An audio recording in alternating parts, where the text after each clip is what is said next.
Hello friends, welcome to MS K study. दोस्तों, अगर आपका आज मैथ सब्जेक्ट का एग्जाम होने वाला है तो वीडियो को बिना स्किप किए हुए एक एक क्वेश्चन आप याद कर लीजिए। जी हाँ दोस्तों, यहाँ से डायरेक्ट बहुत सारा क्वेश्चन आपको देखने को मिलेगा। तो चलिए हम डायरेक्ट क्वेश्चन की ओर चलते हैं। आज उतना टाइम नहीं है जो आप लोग इतना देर सुनते रहिएगा, तो हम डायरेक्ट क्वेश्चन देखते हैं। तो दोस्तों यहाँ पे है क्वेश्चन नंबर 1। दो या दो से अधिक अभाज्य संख्याओं का मौसो होता है। तो दो या दो से अधिक अभाज्य संख्याओं का मौसो हमेशा क्या होता है? एक होता है। अगला देखेंगे हम क्वेश्चन नंबर 2। पाई क्या है? पाई क्या है? पाई एक अपरिमेय संख्या है। पाई एक अपरिमेय संख्या है। आपसे 100% पूछेगा ऑब्जेक्टिव में, पाई क्या है? तो अपरिमेय संख्या है। अगला देखिए क्वेश्चन नंबर 3। निम्नलिखित में कौन अभाज्य संख्या है? तो यहाँ पे हम देख सकते हैं 11 जो है, इसका जो गुणनखंड करेंगे तो एक और सिर्फ 11, यानी कि एक और स्वयं के अलावा जो किसी से नहीं करता है उसे हम अभाज्य संख्या कहते हैं।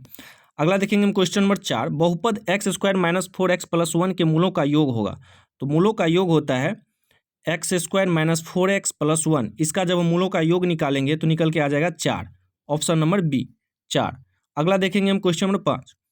एक घात वाला बहुपद कहलाता है। तो एक घात वाला बहुपद को हम लोग क्या कहते हैं? रैखिक बहुपद।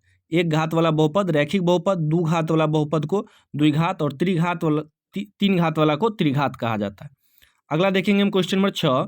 यदि 2x + 3y = 13 में x का मान 2 है तो y का संगत मान होगा। तो जब हम x का मान 2 रखेंगे तो y जो है हमें क्या निकल के आएगा? y हमें निकल के आ जाएगा 3। Option number C. अगला देखिए क्वेश्चन नंबर 7। 64 के वर्गमूल, यानी कि 64 का वर्गमूल हो जाएगा 8 को 64 के घनमूल से भाग देने पर। तो 64 का घनमूल कितना हो जाएगा? 4। इससे भाग देने पर मान होगा तो 4 दूना 8, यानी कि 2 निकल के आ गया। Option number B. अगला देखिए क्वेश्चन नंबर 8। द्विघात समीकरण ax² + bx + c = 0 के मूल समान होंगे यदि। मूल समान कब होते हैं? जब b² = 4ac होता है। तो अगला देखिए क्वेश्चन नंबर 9। यदि AP के प्रथम पद A तथा पदांतर D हो तो nवां पद निम्नलिखित में से कौन सा होगा? तो हम जानते हैं कि AN = होता है A + n - 1 × D। Option number B. अगला देखिए क्वेश्चन नंबर 10। जब AP के प्रथम पद 2 तथा सार्वधातुक 3 हो तो AP के 3 पद होंगे। तो जब ये यहाँ पे A1 दिया हुआ है तो हम अगला पद कैसे निकालते हैं? A1 + D = हो जाएगा A2।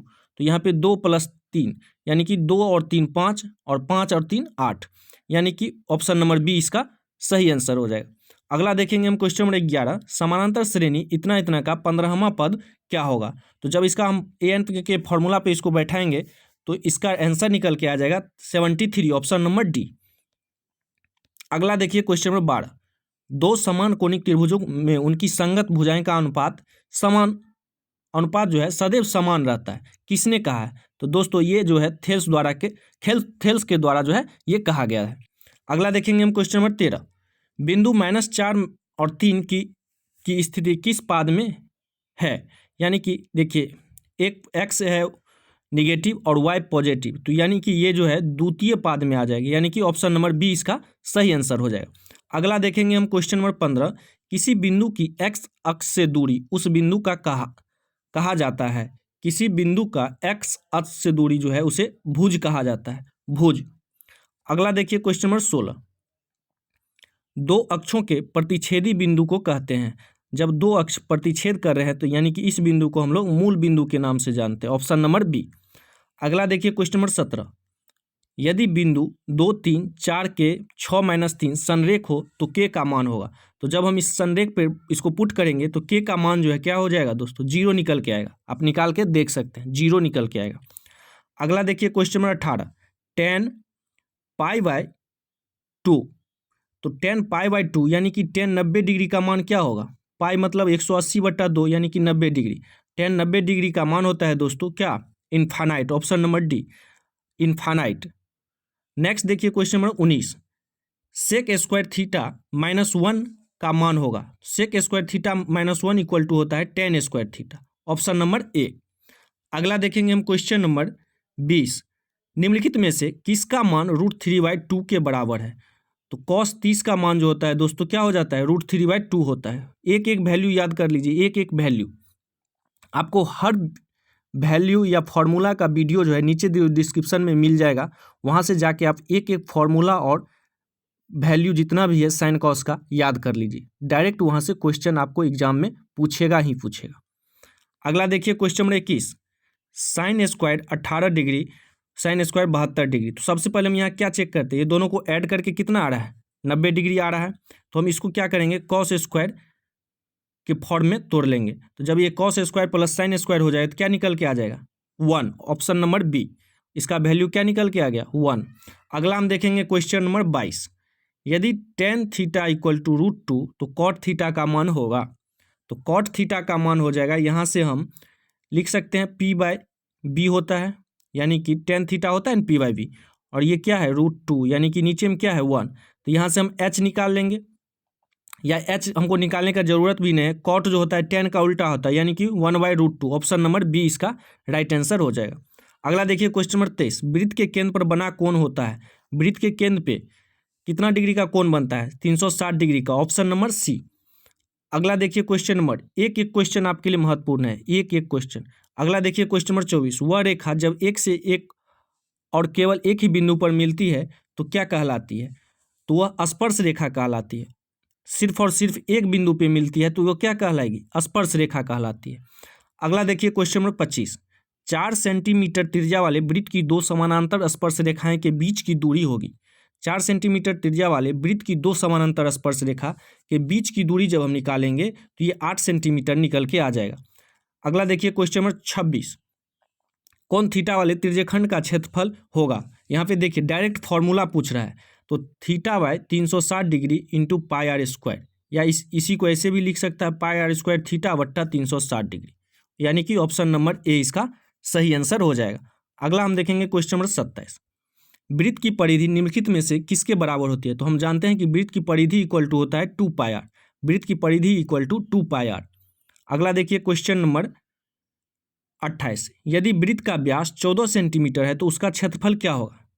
वृत्त का व्यास यहाँ पे दिया हुआ है, यानी कि डी दिया हुआ है 14 सेंटीमीटर। तो सबसे पहले आर क्या हो जाएगा, d/2 यानी कि 7, और वृत्त का क्षेत्रफल हम लोग जानते हैं πr² होता है, यानी कि 22/7 इंटू 7 इंटू 7, 7 कट जाएगा तो 7 दूना 14, 7 दूना यानी कि 154 centimetre square. Option number B इसका राइट आंसर हो जाएगा। याद रखना है वृत्त का क्षेत्रफल πr²। गोला का संपूर्ण पृष्ठीय क्षेत्रफल निम्न में कौन होगा अगर त्रिज्या r है। गोला का संपूर्ण पृष्ठीय क्षेत्रफल, गोला का संपूर्ण पृष्ठीय क्षेत्रफल होता है दोस्तों 4πr²। Option number B 4πr²। इसी जगह अगर पूछ दे अर्धगोले का संपूर्ण सतह का क्षेत्रफल होता है, तो यहाँ पे पूछा है संपूर्ण सतह का क्षेत्रफल, तो 3πr², 3πr²। अगला देखेंगे हम क्वेश्चन नंबर 31, यदि घन की एक भुजा ए है तो विकर्ण की लंबाई होगी। घन की भुजा, घन जानते हैं, घन की भुजा अगर ए है तो उसके विकर्ण की लंबाई, यानी कि विकर्ण की लंबाई का फॉर्मूला हमसे यहाँ पे पूछा जा रहा है, तो √3a। Option number B √3a हो जाएगा। प्रथम 10 समप्राकृतिक संख्याओं का माध्य होगा। प्रथम 10 समप्राकृतिक माध्य हो जाएगा क्या, 2, 4, 6, 8, 10 ऐसे करके हम लिख लेंगे पहले, और जब हम इसको निकालेंगे तो ये निकल के आएगा 11। माध्य क्या निकल के आ जाएगा, 11। अगला हम देखेंगे क्वेश्चन नंबर 33, 5, 6, 7, 6, 4, 2, 1 की माध्यिका है, तो इसका माध्यिका क्या हो जाएगा। इसका माध्यिका जो है दोस्तों 1, 2, 3, 4, 5, 6, 7, 7 जोड़ 1 यानी कि n+1/2, तो ये हो जाता है 4, यानी कि ऑप्शन नंबर सी 3, 2, 5, 2, 7 n+1, यानी कि ऑप्शन नंबर सी जो है इसका राइट आंसर हो जाएगा। अगला हम देखेंगे क्वेश्चन नंबर 34, संचयी बारंबारता वक्र कहलाता है। संचयी बारंबारता वक्र को हम लोग त्वरण के नाम से जानते हैं। ऑप्शन नंबर ए त्वरण।